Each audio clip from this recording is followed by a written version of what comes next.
Okay, question 1. You're teaching your client functional escape language. You first want to shape the behavior of asking for a break. Which of the following is a successive approximation of asking for a break? Okay, very common situation here where we need to have our client functionally escaping adversive or unpreferred tasks. Okay, so we teach them that language that they need. So a common intervention is teaching them to ask for a break. So when we're teaching language, we use shaping quite a bit, right? And shaping involves what? Successive approximations. So what is a successive approximation? Well, a successive approximation is each one of those intermittent behaviors, okay, or pieces of the behavior leading up to our final or terminal behavior, okay? So in this case, we want our client to ask for a break. Which one of these represents a successive approximation? Is it A, the client leaving their chair without permission? Well, no, because when you're thinking about shaping, think about what our final behavior is. Our final behavior is saying the word break.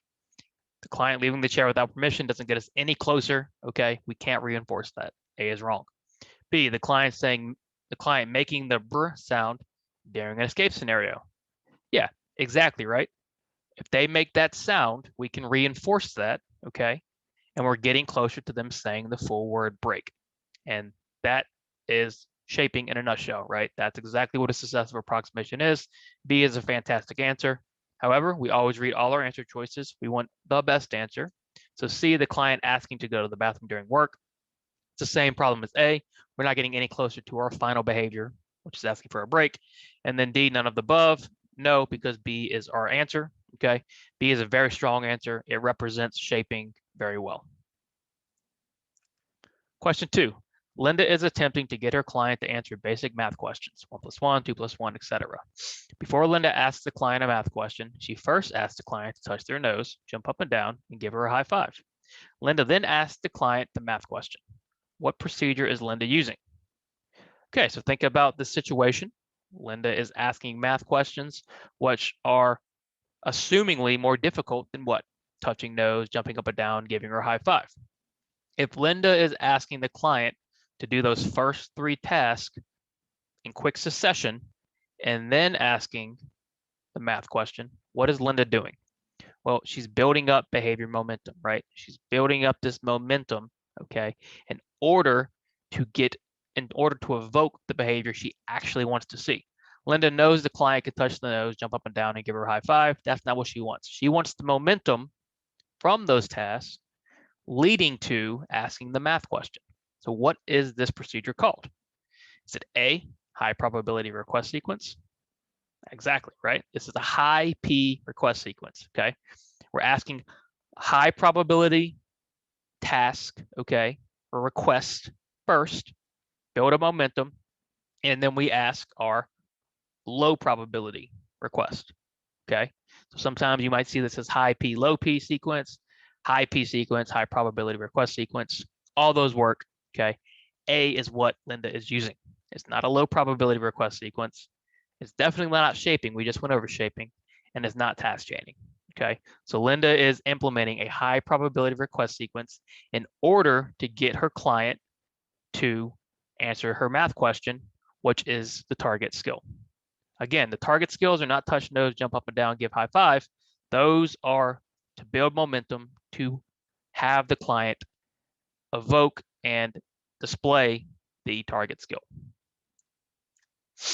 Okay, school is starting again soon, and your client is debating whether or not they want to send their child back to school this year.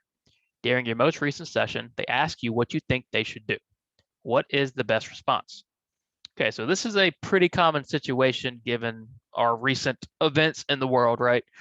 Where parents are asking a lot of questions. They're trying to get a lot of opinions and a lot of feedback on life in general, right? There's a lot going on.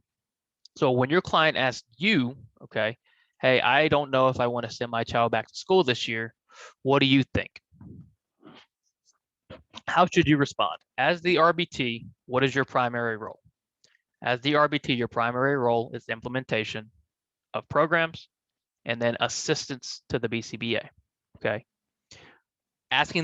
Getting asked these type of questions, okay, while not uncommon, is not included in your role, right? What should you do? Should you A, give the client your honest opinion? No. Although you may mean well, okay, and there's inherently nothing wrong with giving your honest opinion.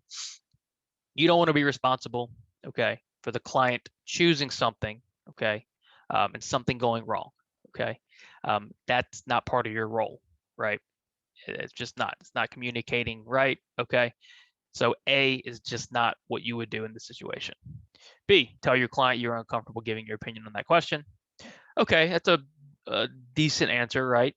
It might come off the wrong way if not said with the right tone or right inflection, right? So B is a little dangerous, okay, but B is a decent answer. If we don't have a better answer, B would be our answer, okay? But this is why we always read all of our answer choices, because B's okay, right? But do we have a better answer? C, ignore the client's question and change the subject. No, remember, you still want to have rapport with the client. You still want to have a good relationship with the client, okay? So we're not just going to ignore the client. What are you going to do? D, refer your client to your supervisor. Yes, right? When you get in situations where questions are asked about schooling and diets and behavior plans and all these things, okay, you always want to refer out to your supervisor for assistance, okay? Ultimately, your supervisor is the one responsible for the client and for the case, okay? And they're the ones who are going to be handling these questions, okay? So D is our best answer. B is okay. D is better. Always pick the best answer. Tim uses a token board with his client during discrete trial training. At the beginning of each DTT interval, Tim gives the client 3 bonus tokens. The client spits on the table. The client loses one of his bonus tokens. This type of intervention is known as what? Okay, so we have a token board, a token economy, right? It's been established. This client is able to have bonus tokens. It could be for extra time, extra toys, extra cookies. We don't know what the bonus tokens are. It doesn't really matter, okay? A big key to the exam is only use the information given, okay?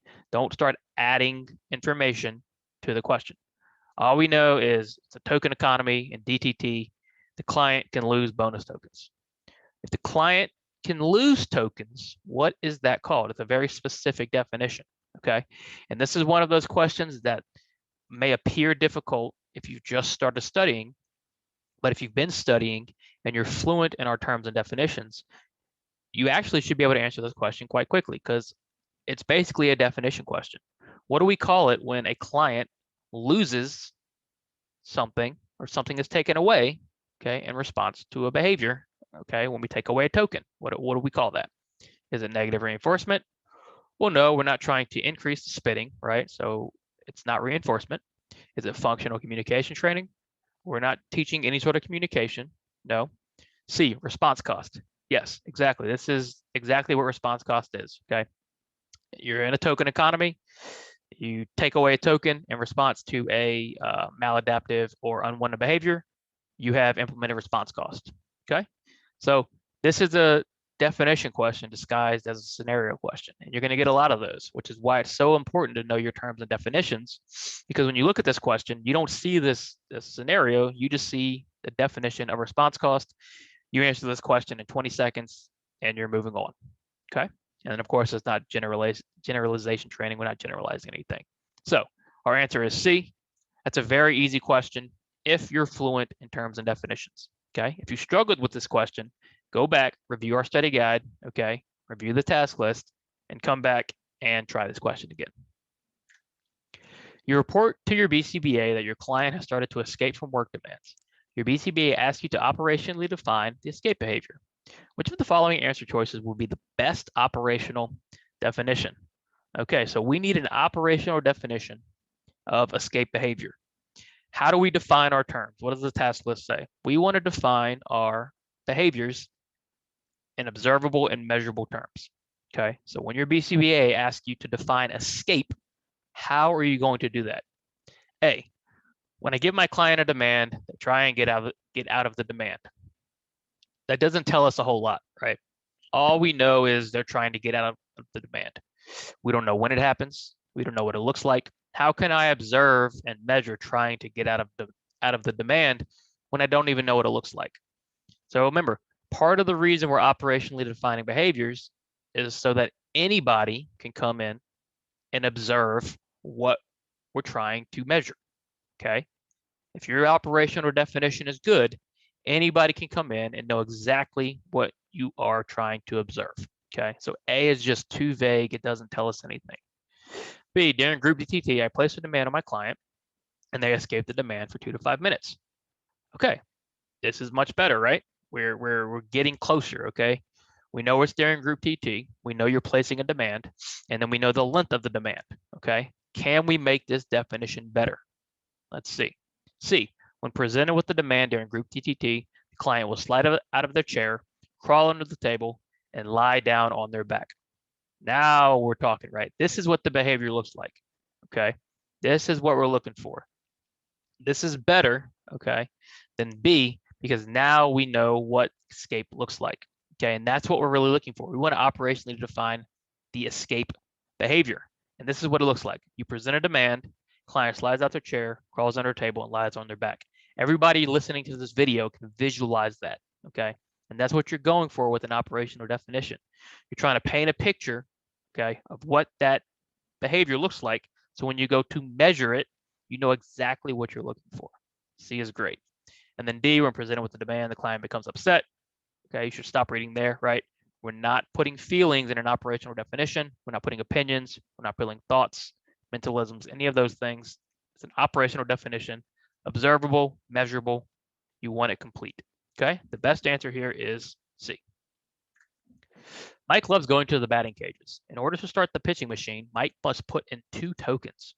Once the machine starts, a pitch is delivered every 10 seconds. Which of the following schedules represents how often a pitch is delivered? Okay, pretty straightforward question here, right? Just remember, what is the question asking? The question is asking about the schedule that a pitch is delivered. Or a question says a pitch is delivered every 10 seconds, okay? That's what we're looking at. So if our schedule is delivering something every 10 seconds, what type of schedule is that?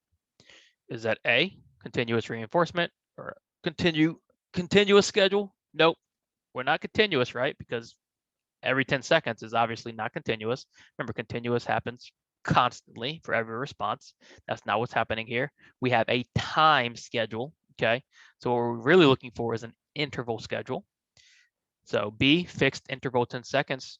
Yes. Why is it fixed interval? Well, we're in an interval of 10 seconds, and then we're fixed, meaning that 10 seconds never changes, okay? It's not an average.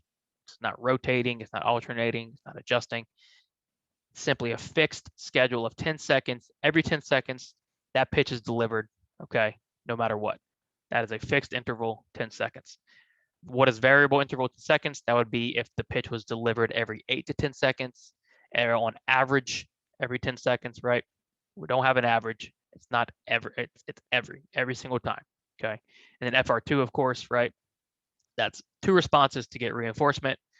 You might say starting the pitching machine, right, is an FR2 because it takes 2 responses of putting the tokens in, okay? But in terms of delivering the pitch, we are looking at an FI10. Glenn just turned 10 years old. For his birthday, he received 2 video games, a pair of socks, Legos, and an Amazon gift card. All the items Glenn received for his birthday function as what? Okay, kind of a trick question, all right? Kind of threw a trick question in here. So we're going to learn something from this question. So Glenn received all these great gifts for his birthday, right? All these awesome things, video games and Amazon gift cards, Legos, and socks maybe aren't that great, okay? So you come back to session and the parents say, hey, you could use any of these toys and gift card and things during session. So what do these things function as? Okay, remember, only use the information the question gives you, okay? That includes information they don't give you, right?